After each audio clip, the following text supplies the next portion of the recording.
Definition of the method.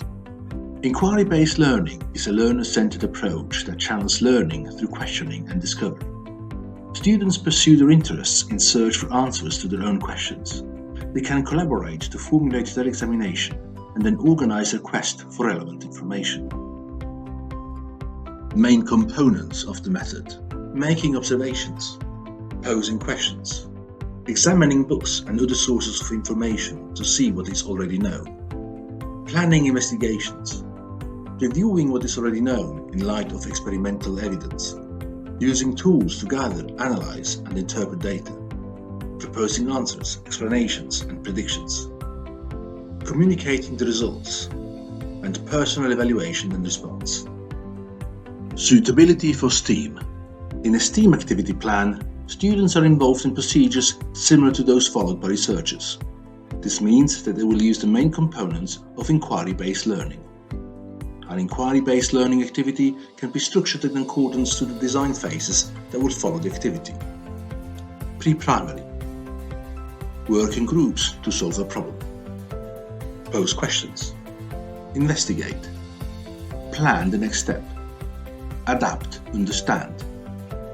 Invent your own scientific instruments. Learn to use digital technologies in a creative manner. Primary. Phase 1. Identification of the problem. Phase 2. Research into the roots of the problem. Phase 3. Development of possible solutions. Phase 4. Choosing the optimal solution. Phase 5. Construction of prototypes. Phase 6. Evaluation of the results of the solution. Phase 7. Different proposals of possible solution of each group. Brainstorming solutions. Phase 8. Redesign. Integrating STEAM with SEL skills. STEAM promotes and strengthens children's social and emotional development. It promotes students' self-esteem, self-regulation, and self-efficacy. It promotes meaningful engagement to learning, which means that children are emotionally involved in the learning activities. It enables children to develop a healthy reliance on each other, to experience vivid social interactions, good relationships, and positive feelings towards peers. It fosters and develops communication skills. Implementation in the classroom. Phase 1. Identification of the problem.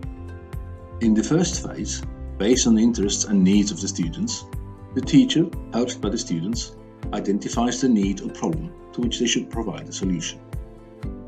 Phase 2. Research into the roots of the problem.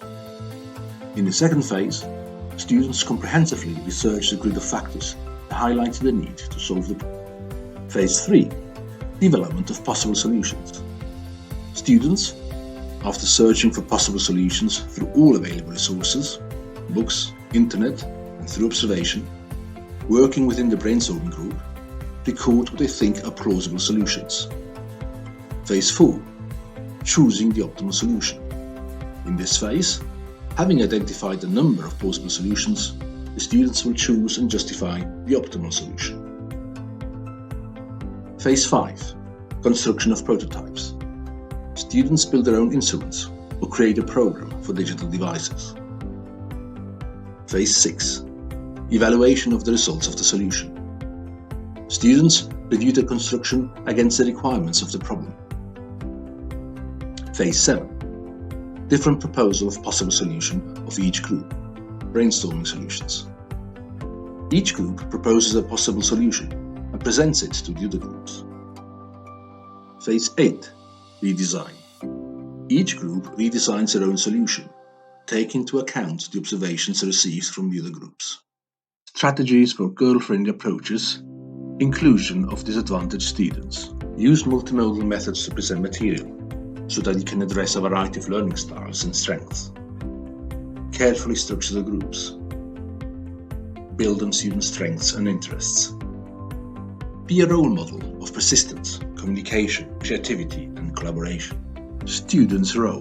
When they take responsibility for their own learning, students grow on a cognitive, social, and emotional level. Students develop analytical skills. Students strengthen their self-esteem, self-regulation, and self-efficacy. Teachers' role: support students, care for the development of the whole student, lead towards situated and authentic learning. Assessment and evaluation: when they take responsibility for their own learning, students grow on a cognitive, social, and emotional level. Students develop analytical skills. Students strengthen their self-esteem, self-regulation, and self-efficacy. Strengths and weaknesses. This method enables learners to contribute to a co-constructed outcome by making use of their individual differences in knowledge, skills, and attitudes through collaborative work.